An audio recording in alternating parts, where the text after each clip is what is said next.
Hey there, everyone. What is going on? Hope you all had a wonderful Christmas, wonderful holidays to celebrate as we get ready to turn the page into 2021, which also means we've got a lot of good college football coming off. And of course, the college football playoff featuring Alabama, Notre Dame, Clemson, and Ohio State on January 1st. And then to talk about that is Michael Casagrande. But before we get started, we need to thank our sponsors, All South Appliance Group, hanging out here inside their beautiful showroom on Lakeshore Parkway. Lots of great things going on here. Lots of great appliances. It's the holidays. Maybe you got some gift certificates. Maybe you got some money to spend. Come on in here. Get yourself a new kitchen. All right, Michael, are you amused right now? I can tell you're amused. You're always the best. Love it. Love it. Hey, did you have a good Christmas? It was great. Couldn't ask for more. Oh, well, I'm glad to hear that, Michael. I'm glad you had a good Christmas. And now it's time to go back to work and get ready for this big matchup between Alabama and Notre Dame. All right, so before we get started, this has been a different week. Of course, we're, accustomed to as media members traveling, doing a whole full week of coverage in person. Typically, you show up, you got the opening press conference, you get to go do a media day, you get to all the players are spread out inside of whatever field or facility they're at, spread out. You get to go talk to each of the guys, whoever you want to talk to. It is fair game, coordinators, assistants, you name it. Little different deal. But this year we are Zooming, right? All Zooms. Is that it? All Zooms all the time? Yep, just got off an hour or so with Notre Dame's head coach, offensive coordinator, and 6 players. And then in about 40 minutes, we'll do it all over again with Alabama's defense, Nick Saban, Pete Golding, and some coordinators. And I'll flip-flop the next day, tomorrow. So, yeah, I mean, it's some of the similar things. Like the biggest thing that everyone's missing out on is that media day that would have been on Wednesday, that a lot of the very good stories, the interesting stories that we can tell for weeks and months to come for all the players, the freshmen, the people who we aren't able to talk to during the season. But, it's everybody loses on that. But that's just kind of the way it is. And that's just the way this season is. And I can't complain, it's just the way it is, and we'll move forward. We'll do the best we can with what we have.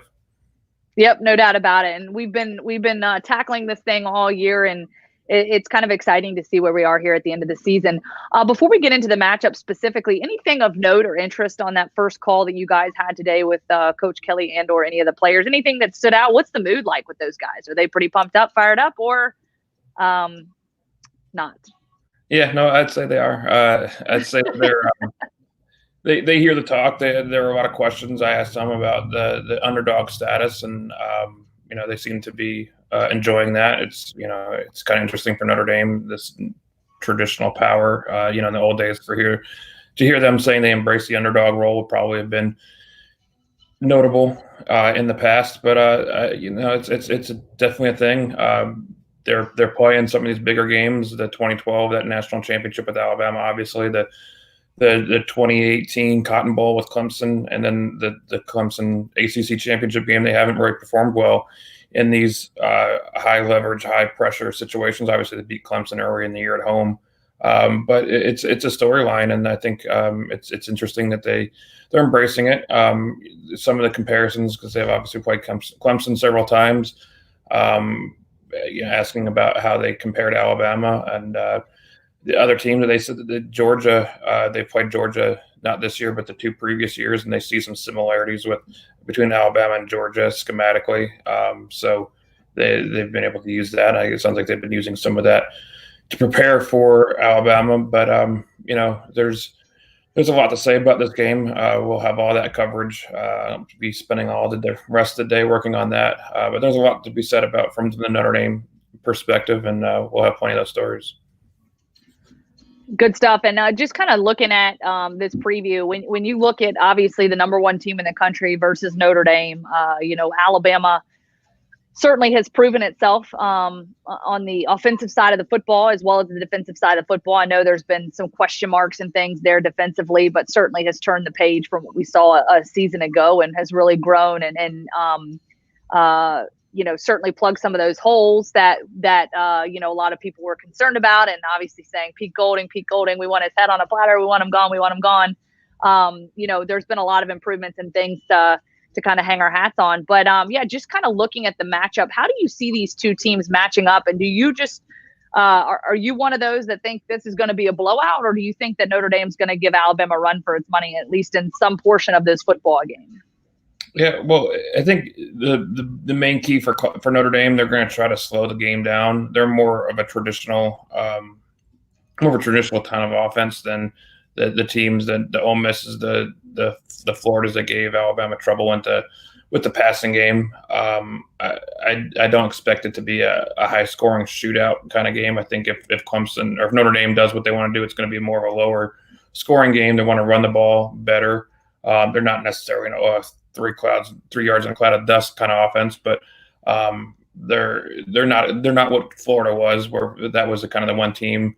The Alabama defense had been improving.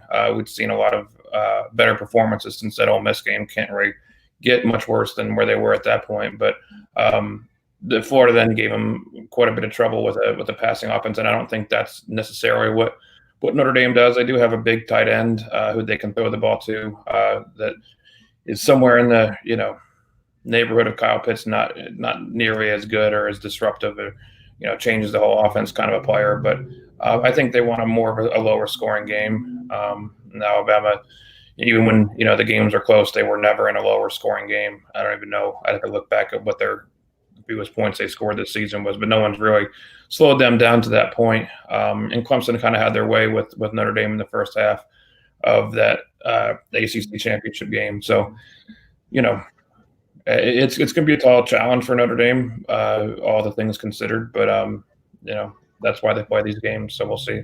We'll see on Friday.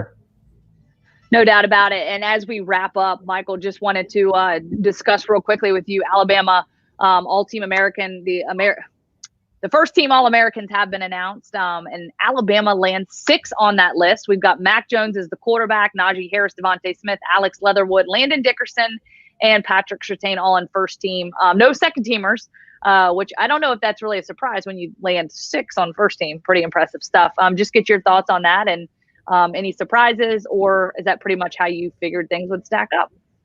Yeah, I guess when you map it out, this seems to make sense. I know that's something the AP noted. This is Alabama's the first team since 1980 to have the AP All-American team featuring 2 receivers, 2 running backs, and a quarterback. Well, I'm reading this wrong. It's the first time in a while they've had an All-American team quite like this for anybody. It's the stars of the stars. Mac, who's going to be the first team quarterback with Mac Jones, Trevor Lawrence. There are a lot of good quarterbacks out there, so that's a good nod for him. But yeah, it's obviously pretty heavily on the offense and not on the defense. Patrick Surtain's obviously one of the best defensive players in the country, but you aren't going to see a whole lot of other defensive guys on there. But the stars are the stars, and the stars who came out were definitely on that list. And there are no surprising names on that list. We'll put it that way. No surprising names, indeed. It has been it's been a fun show all season long. The 3-headed monster that has been Mac Jones, Devontae Smith, and Najee Harris, and so it's been fun to watch. And I imagine a whole lot more of that as we watch things unfold on January 1st in the college football playoff. Notre Dame, Alabama, that going down 3:00 Central Time on ESPN. So looking forward to that. And Michael, we appreciate all the coverage as always. We'll keep up to date with all your updates as they become available. So you can follow Michael Casagrande there at by Casagrande on Twitter. And of course, all our social media channels at AL.com. We appreciate you. And of course, we appreciate our sponsor, All South Appliance Group, hanging out here on Lakeshore Parkway. You can check them out at myallsouth.com or any one of their showrooms across the state of Alabama, Tennessee, and Florida.